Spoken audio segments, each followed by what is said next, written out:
అందరికీ నమస్కారం. Welcome to my channel. Ammathodu ఛానల్కి స్వాగతం. నిన్న ఉమెన్స్ డే. చాలామంది ఉమెన్స్కి వాళ్ళ వాళ్ళ రంగాల్లో ప్రావీణ్యత గల వాళ్ళందరికీను సన్మానాలు చేశారు. శాలువాలు కప్పి సత్కరించి వాళ్ళకి అవార్డులు కూడా ఇచ్చారు. మామూలుగా చాలామంది మహిళలకి ఆటల పోటీలు పెట్టి వాళ్ళకు కూడా అవార్డులు ఇచ్చి మంచి మంచి స్పీచ్లు ఇచ్చి ఎంతో ఘనంగా చేశారండి ఉమెన్స్ డే. నిన్న చాలా బాగా జరిగింది, చాలా సంతోషం. కానీ చాలామంది మగవాళ్ళండి, భార్య బాధితులు ఎంతోమంది రోడ్డు మీదకి వచ్చి చెట్ల కింద చిన్న చిన్న ధర్నాలు చేసుకుంటూ వాళ్ళ బాధలు చెప్పుకుంటూ వాళ్ళ కష్ట సుఖాలని చెప్పుకుంటూ చాలామంది కళ్ళనీళ్ళు పెట్టుకున్నారండి. నిజంగా చాలా బాధేసింది. ఎందుకంటే చాలామంది మహిళలండి భర్తల్ని హింస పెట్టేవాళ్ళు చాలామంది ఉన్నారు. వాళ్ళ గురించి మాట్లాడుకుందాం ఈరోజు. నిర్భయ చట్టం అని, దిశ చట్టం అని వాళ్ళు చాలా మంచి వాళ్ళండి. వాళ్ళకు జరిగిన అన్యాయం ఎవరికి జరగకూడదని ఆ చట్టాలు గవర్నమెంట్ తీసుకొచ్చారు. అవి అలాంటి వాళ్ళు ఎవరన్నా జరిగితే ఈ చట్టాలు ఉపయోగించుకోవటానికి చేశారు. ఇలాంటి చాలా చట్టాలని అడ్డం పెట్టుకొని మగవాళ్ళని ఎలా హింస పెడుతున్నారో ఆడవాళ్ళ గురించి చెప్పుకుందామండి. పుట్టింటికి పురిటికి వెళ్ళింది ప్రసవించేదానికి. 6 నెలలు అయింది. భర్త కాపురానికి తీసుకురావటానికి వెళ్ళాడు. 6 నెలలు అయింది, వెళ్దామని పిలుచుకొచ్చుకోవటానికి వెళ్ళాడు. నీ ఆస్తి అంతా నాకు రాసిస్తే అప్పుడు వస్తాను అని చెప్పింది. ఆస్తి ఇప్పుడేందుకు, ఆస్తి ఎక్కడికి పోయిద్ది, వెళ్దాం పద అంటే, నువ్వు ఆస్తి రాసిస్తే నేను వస్తాను అనేసి అనింది. సరే, నువ్వు ఎంతకాలం అయితే నీ పుట్టింట్లో ఉంటావో ఉండు అని చెప్పేసి ఆ భర్త వచ్చేసాడు. ఇక వాళ్ళ తల్లిదండ్రుల మీద, ఆడపడుచుల మీద, వాళ్ళ అమ్మమ్మ తాతయ్య మీద, అందరి మీద గృహహింస చట్టం కింద కేసు పెట్టేసిందండి. నాన్ బెయిల్ వారెంట్ అనమాట. బెయిల్ వారెంట్గా పెట్టేసింది. పోలీసులు వచ్చారు, వాళ్ళందరినీ అరెస్ట్ చేశారు. వాళ్ళు చేసిన తప్పేందండి? ముసలోళ్ళు ఏం చేశారు, ఆడపడుచులు ఏం చేశారు, తల్లిదండ్రులు ఏం చేశారు?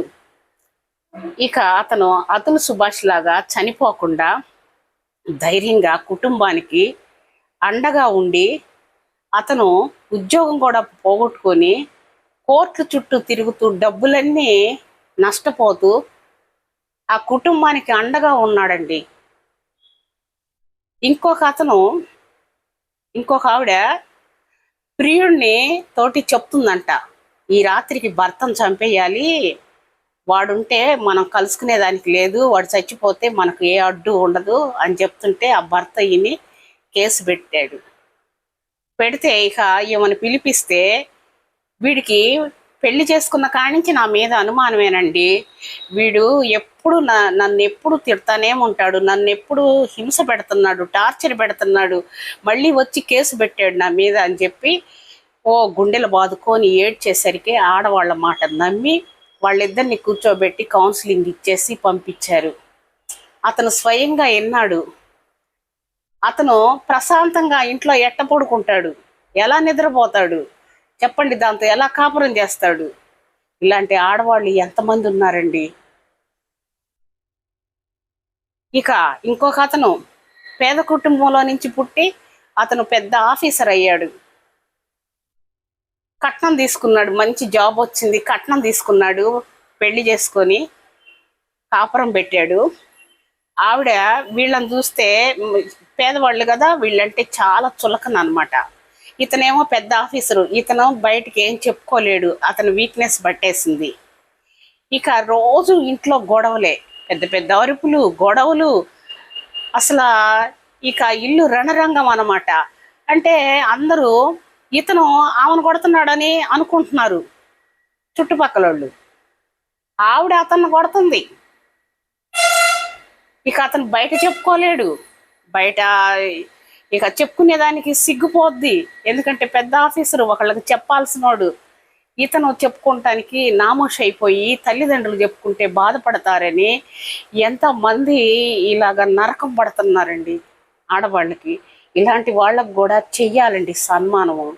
అడ్డమైన చట్టాలన్నీ పెట్టుకొని మగవాళ్ళని హింస పెడుతున్నారు.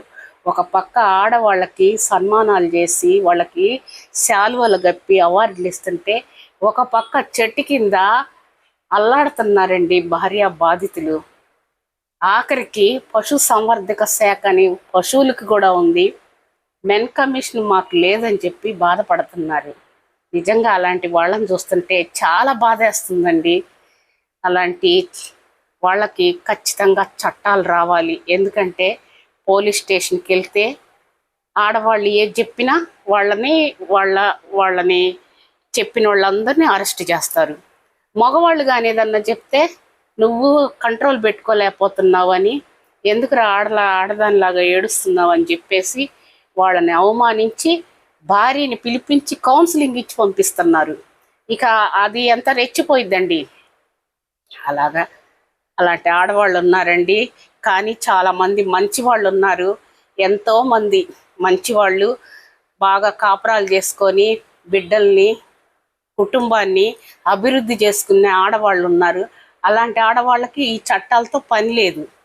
చట్టాలతో వాళ్ళకి ఇంకేం పని అండి. ఇలాంటి వాళ్ళు కొంతమంది ఈ అడ్డమైన చట్టాలన్నీ అడ్డు పెట్టుకొని మగవాళ్ళని చిత్రహింసలు చేస్తున్నారండి. మరి వాటికి చెయ్యాలి ఖచ్చితంగా సన్మానం. ముళ్ళ కిరీటాలు పెట్టి చెయ్యాలండి. అలాంటి వాళ్ళు ఎంతోమంది దిగులు పడి చనిపోతున్నారు. చాలామంది చెప్పుకోలేక కుటుంబాల్ని ఈ మొహం చెల్లక బయటికి రాలేక ఎంతోమంది చనిపోతున్నారండి. కానీ వాళ్ళకి ఖచ్చితంగా మెన్ కమిషన్ అని ఒక చట్టం అనేది రావాలని నేను మనస్ఫూర్తిగా కోరుకుంటున్నాను. నా వీడియో నచ్చితే లైక్ చేయండి, లేకపోతే స్కిప్ చేయండి. అందరికీ నమస్కారం అండి.